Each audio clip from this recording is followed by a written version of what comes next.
Now I will never get back all those years of my life where I peeled oranges just like this. I just take my thumb and shove it into the peel, thinking that eventually I'd get it all off in a nice, successful manner. Well, here's how to do it properly. Find yourself a paring knife and then point your index finger towards the very end of the blade, leaving just enough to pierce the peel. Rotate your orange 90 degrees after you've gone around one side, and then just run the blade all the way around. Now what this does is cut relief lines into the peel so you're not fighting against it.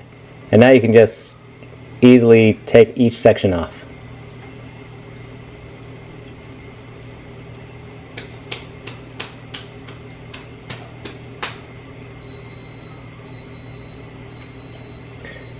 Alright, so here's some meal prep going on for some smoothies.